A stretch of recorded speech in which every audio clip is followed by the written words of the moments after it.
Ayahku pahlawanku. Namaku Rarah. Sejak kecil, aku selalu menunggu suara langkah berat di depan pintu setiap senja tiba. Itu tanda ayah pulang. Tubuhnya sering berdebu, bajunya berbau keringat dan matahari, dan kadang ada luka kecil di pelipisnya yang sudah mengering. Aku pernah bertanya, "Ayah, kenapa berdarah?" Ia hanya tertawa kecil dan menjawab, "Tersenggol pintu, Nak." Padahal aku tahu, hiduplah yang sering menyenggolnya terlalu keras. Meski begitu, setiap kali melihatku, wajah lelahnya berubah menjadi senyum hangat.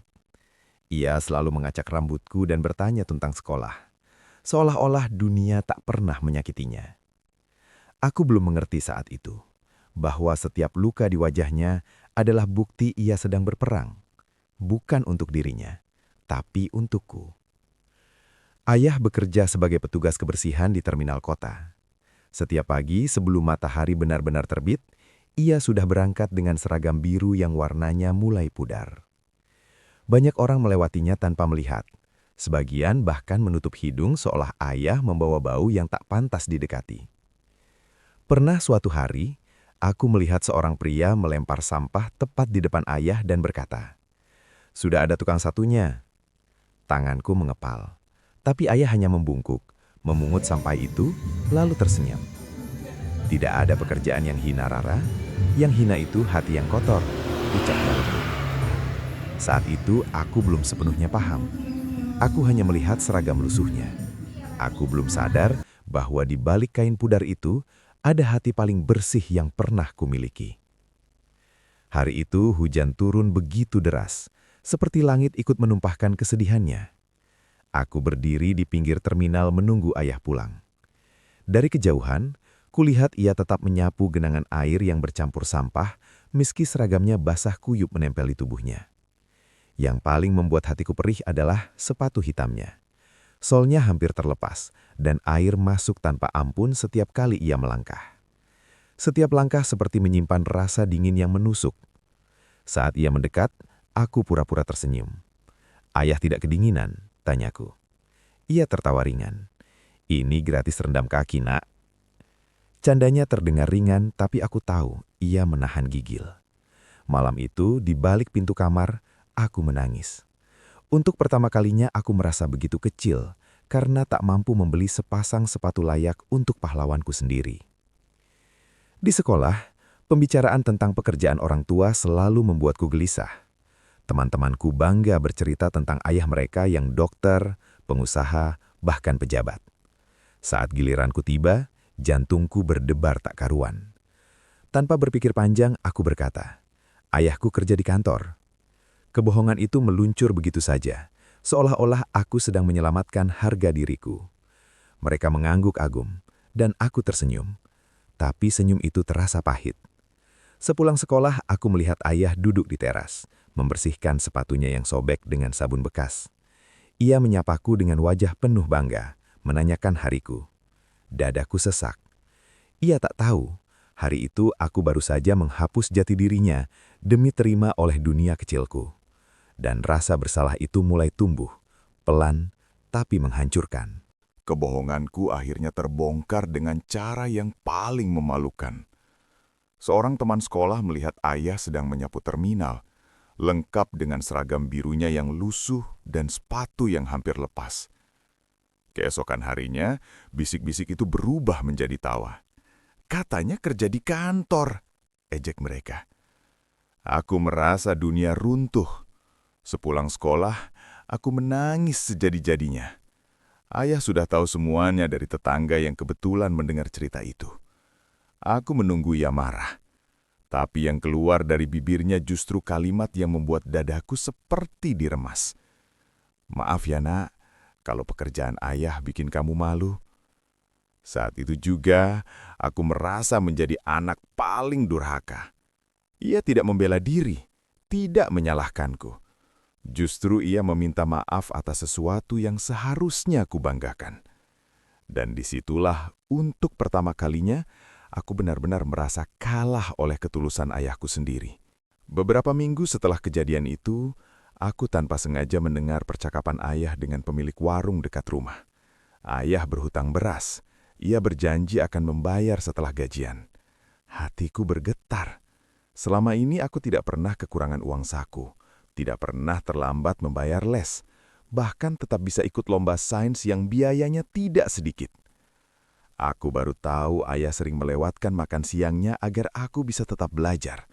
Ia bahkan menjual motor satu-satunya, katanya karena jarak kerja dekat, padahal agar aku bisa membeli buku dan membayar pendaftaran lomba. Aku merasa seperti anak egois yang hanya melihat sepatu sobeknya, tanpa menyadari perutnya mungkin kosong setiap hari. Malam itu aku menatapnya diam-diam saat ia tertidur di kursi. Dan untuk pertama kalinya aku benar-benar memahami arti kata pengorbanan. Malam itu, telepon dari tetangga membuat kakiku lemas. Ayah pingsan di terminal. Katanya ia tiba-tiba terjatuh saat sedang menyapu. Tubuhnya gemetar dan wajahnya pucat pasi. Aku berlari ke rumah sakit dengan nafas tersengal. Hatiku dihantui rasa takut yang tak pernah kurasakan sebelumnya. Di ruang IGD, kulihat ayah terbaring lemah dengan selang infus di tangannya. Dokter bilang tekanan darahnya turun karena kelelahan dan kurang asupan makanan. Dadaku seperti diremas kuat-kuat. Selama ini ia menahan lapar demi aku. Aku duduk di samping ranjangnya, menggenggam tangannya yang dingin. Untuk pertama kalinya aku sadar, dunia bisa terasa sangat sunyi jika kehilangan satu orang yang paling berarti. Aku tak peduli lagi dengan ejekan teman-teman. Saat itu yang kupikirkan hanya satu, jangan ambil ayahku dariku.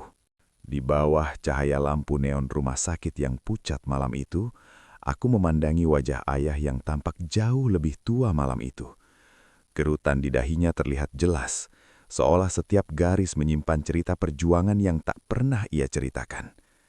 Tangannya masih kugenggam erat, takut jika kulepaskan ia akan pergi selamanya. Dalam hati, aku berbicara pada Tuhan dengan suara gemetar. Jika Engkau memberi kesempatan, aku akan berubah. Aku akan belajar lebih keras. Aku akan membuat ayah bangga, dan aku tak akan pernah lagi malu mengakuinya. Air mataku jatuh satu persatu ke punggung tangannya. Malam itu, aku bukan lagi anak yang mencari pengakuan dunia. Aku adalah anak yang takut kehilangan pahlawannya. Dan di sanalah, diam-diam, aku berjanji akan menjadi alasan ayah tersenyum tanpa luka. Setelah keluar dari rumah sakit, ayah seharusnya banyak istirahat. Tapi yang ia pikirkan justru lomba sainsku yang tinggal seminggu lagi. "Kamu tetap ikut ya," katanya dengan suara masih lemah.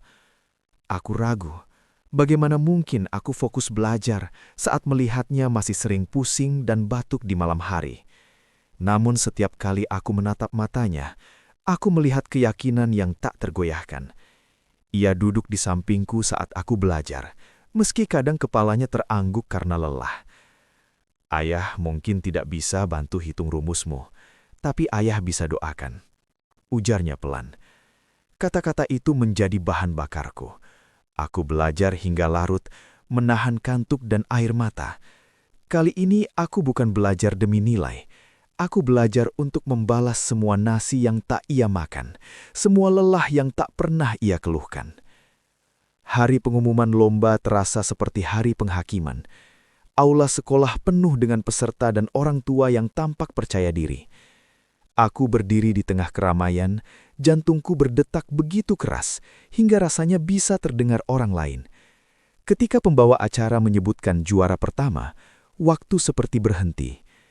Rara Andini. Namaku menggema di ruangan itu.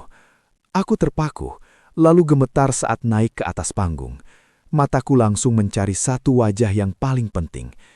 Ayah berdiri di sudut belakang, masih dengan seragam kerjanya karena tak sempat pulang berganti pakaian. Tangannya bertepuk paling keras, matanya berkaca-kaca. Saat piala itu berada di tanganku, aku sadar kemenangan ini bukan milikku seorang. Ini milik lelaki yang rela terluka agar aku bisa berdiri dengan kepala tegak hari ini. Tanganku masih gemetar saat mikrofon diberikan kepadaku. Sorot lampu terasa panas di wajahku, tapi yang lebih membakar adalah perasaan di dadaku. Aku tahu, ini momen yang tak akan terulang. Aku menarik napas panjang dan berkata, piala ini bukan hanya milik saya. Suaraku sempat bergetar. Pahlawan saya bukan dokter atau pejabat. Ia hanya petugas kebersihan di terminal. Tapi tanpa dia, saya tidak akan berdiri di sini. Ruangan mendadak hening. Semua mata mengikuti arah telunjukku yang menunjuk ke belakang, tempat ayah berdiri dengan seragam kerjanya. Aku melihat beberapa orang menunduk malu. Air mata ayah jatuh tanpa ia sembunyikan. Saat itu, untuk pertama kalinya, aku tidak merasa kecil. Aku merasa bangga. Dan aku tahu, aku telah menebus satu dosa terbesarku, malu mengakui siapa ayahku sebenarnya. Aku tidak menyangka salah satu guru merekam pidatoku dan mengunggahnya ke media sosial. Malam itu ponselku terus berbunyi tanpa henti.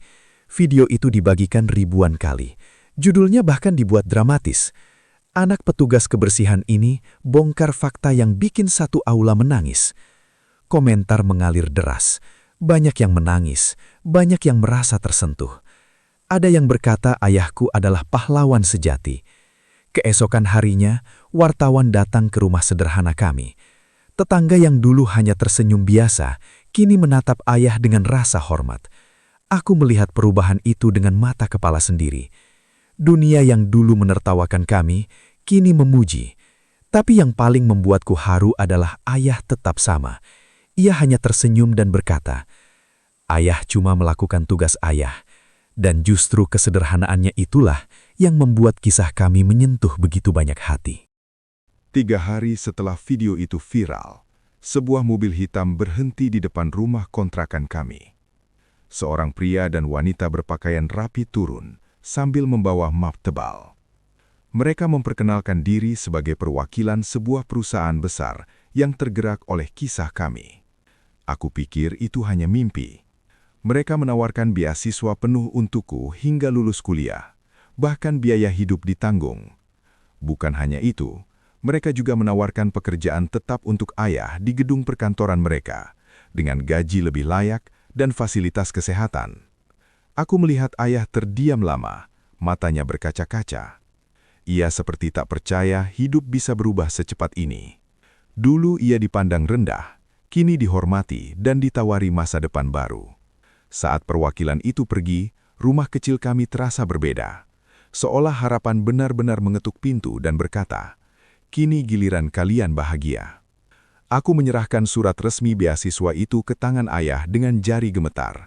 Ia membacanya perlahan, setiap baris seakan sulit dipercaya. Ketika sampai pada bagian biaya pendidikan penuh hingga sarjana, ia berhenti. Bibirnya bergetar, lalu air mata jatuh tanpa bisa ia tahan. Aku belum pernah melihat ayah menangis seperti itu. Bukan karena sakit, bukan karena lelah, tapi karena bahagia. Ia memelukku begitu erat hingga aku hampir tak bisa bernafas. "Ayah cuma ingin kamu punya hidup lebih baik dari ayah," katanya lirih. Saat itu aku sadar, semua luka, lapar dan sepatu sobek yang pernah ia alami, kini terbayar. Untuk pertama kalinya, kami tidak menangis karena kesedihan. Kami menangis karena Tuhan akhirnya menjawab semua doa yang diam-diam kami panjatkan setiap malam. Hari itu menjadi hari yang tak pernah kubayangkan sebelumnya. Hari terakhir ayah bekerja di terminal. Ia tetap mengenakan seragam biru lusuhnya, tapi langkahnya terasa berbeda. Bukan lagi langkah berat penuh beban, melainkan langkah yang membawa perpisahan. Rekan-rekannya menghampiri satu persatu, menyalaminya dengan mata berkaca-kaca. Seorang sopir bus bahkan berkata, "Kalau bukan karena Pak, mungkin dompet saya tak pernah kembali." Ternyata selama ini ayah sering mengembalikan barang-barang penumpang yang tertinggal tanpa pernah menceritakannya padaku. Aku berdiri di sampingnya, menyadari bahwa lelaki yang dulu kututupi pekerjaannya itu ternyata diam-diam menjadi malaikat bagi banyak orang. Saat ia melepas sapunya dan menyerahkannya pada petugas baru, aku tahu satu bab kehidupan telah selesai. Tapi bukan dengan kesedihan, melainkan dengan kehormatan. Gedung perkantoran tempat ayah bekerja kini tinggi menjulang, dengan lantai mengkilap dan pendingin ruangan yang sejuk. Hari pertamanya di sana membuatku ikut gugup. Ia mengenakan seragam baru yang rapi dan sepatu yang akhirnya tidak bocor. Aku melihatnya bercermin lebih lama dari biasanya, mungkin memastikan semua ini benar-benar nyata. Jam kerjanya lebih teratur, gajinya lebih layak, dan yang paling penting, ia mendapatkan jaminan kesehatan. Tak ada lagi pingsan karena kelelahan tanpa perlindungan. Meski tempatnya berbeda, sikapnya tetap sama, rendah hati dan tulus. Beberapa pegawai bahkan mulai menyapanya dengan hormat. Aku sadar, perubahan bukan hanya tentang pekerjaan atau gaji. Ini tentang martabat yang akhirnya diakui dunia. Dan untuk pertama kalinya, aku melihat ayah pulang tanpa luka di wajahnya. Hanya senyum yang utuh dan penuh harapan. Waktu berjalan cepat. Beasiswa itu membawaku hingga lulus dengan predikat terbaik di universitas.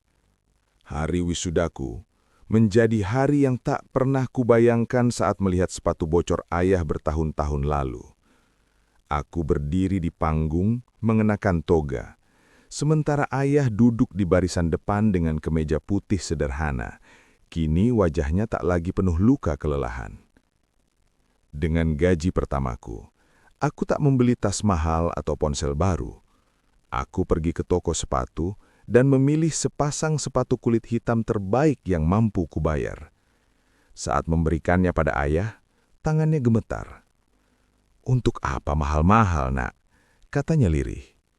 Aku tersenyum sambil menahan air mata. Dulu ayah rela sepatu bocor demi aku. Sekarang biar aku yang pastikan ayah melangkah tanpa luka. Untuk pertama kalinya, aku merasa benar-benar bisa membalas sedikit dari lautan pengorbanannya. Malam itu ruang tamu kecil kami menjadi saksi tangis yang berbeda dari sebelumnya. Ayah duduk sambil memandangi sepatu barunya lama sekali, seolah takut menyentuhnya. Dulu ayah selalu tambal sol sepatu pakai lem murah, katanya pelan, suaranya serak. Kadang masih bocor, tapi ayah pikir tidak apa-apa, yang penting kamu bisa sekolah.